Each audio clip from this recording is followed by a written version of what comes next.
এই কোটার আন্দোলন আমাদেরকে অন্যান্য ইস্যুগুলো ভুলিয়ে দিচ্ছে না তো। আমি বলি আমাদের স্মৃতি এত যদি অপভ্রংশ হয়ে যায়, এত যদি নষ্ট হয়ে যায়, তাহলে তার জন্য তো আপনি ওদের দোষ দিতে পারবেন না। মমতার দোহাই দিয়ে এই চুক্তিগুলোকে পেছনে ঠেলে দেওয়া হচ্ছে, আর মোদীকে এনে আমরা গোপালগঞ্জে তার নির্বাচনী প্রচারণা করার সুযোগ করে দিচ্ছে আওয়ামী লীগ। প্রতিটা বিভাগীয় সম্মেলন আমি প্রায়ই বলি একটা গণ অভ্যুত্থানের মতো, আর তারপরে সেই মানুষগুলো যখন লক্ষ লক্ষ এসে এসে জড়ো হলো, সেই মানুষগুলো কিন্তু বড় সফল অভ্যুত্থানের জন্ম দিতে পারলো না। কেন? ওই মানুষের দোষ? কেন আমার দোষ? কেন পারলাম না? কেন পরিবেশের দোষ?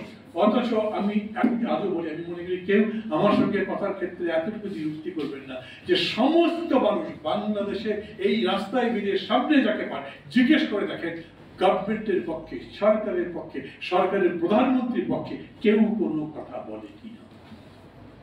100 জনের মধ্যে 95 জনের মানুষ বলবে এই সরকারকে এক মুহূর্ত দেখতে চাই না।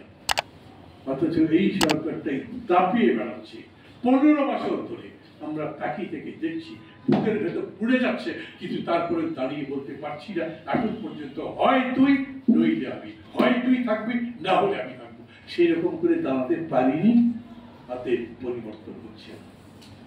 আজকে সময়টা সেটা। এই যে কোটার আন্দোলন দেখে এত রকম কথাবার্তা হচ্ছে না, একটু বলবার চেষ্টা করলেন যে এই কোটার আন্দোলন আমাদেরকে অন্যান্য ইস্যুগুলো ভুলিয়ে দিচ্ছে না তো। আমি বলি আমাদের স্মৃতি এত যদি অপভ্রংশ হয়ে যায়, এত যদি নষ্ট হয়ে যায়, তাহলে তার জন্য তো আপনি ওদের দোষ দিতে পারবেন না।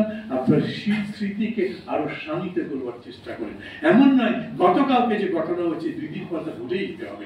আমরা যদি মুক্তিযুদ্ধের কথা এতদিন পর্যন্ত জীবিত রাখতে পারি, আমরা যদি বিশ্বযুদ্ধের কথা বলে রাখতে পারি, তাহলে আমরা আমাদের সুখ দুঃখের কথা, 20 বছর 25 বছর আগে দুঃখ কষ্টের কথা বলে রাখতে পারবো না কেন? এটা তো হতে পারে না।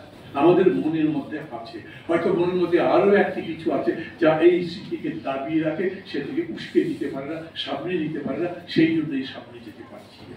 শুটকির নৌকায় যদি বিড়াল পাহারাদার থাকে, সেই নৌকায় তো আর কোনো মাছ থাকার কথা না, শুটকি থাকার কথা না। আর যে বিষয়বস্তু নিয়ে আজকে আলোচনা করা হচ্ছে, ঠিক এর বিপরীত পাতাটা যদি আমরা উল্টাই, সেখানে দেখবেন বিএনপির 2009-এর যে জাতীয় কাউন্সিল হয়েছিল, সেই সময় দেশনেত্রী বেগম খালেদা জিয়া একটি স্লোগান নির্দিষ্ট করে দিয়েছিলেন। সেই স্লোগানটি ছিল দেশ বাঁচাও মানুষ বাঁচাও।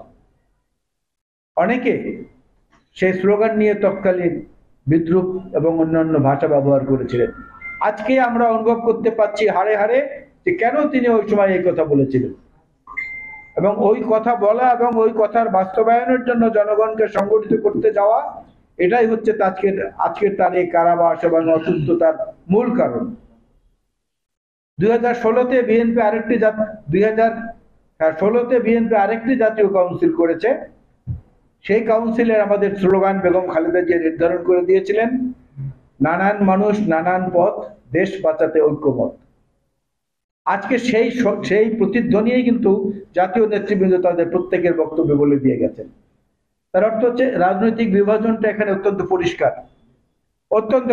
সার্বভৌমত্ব, স্বাধীনতা এবং স্বাধীনতা যুদ্ধের মূল যে ভাব গাম্ভীর্য এবং আদর্শ, সেটার প্রতি বিশ্বস্ত আমরা থেকেছি। আমরা এই মঞ্চে যারা আছি, আমরা যে যে সংগঠনের প্রতিনিধিত্ব করি, এখান থেকে অনেক অনেক অনেক দূরে চলে গেছে আওয়ামী লীগ।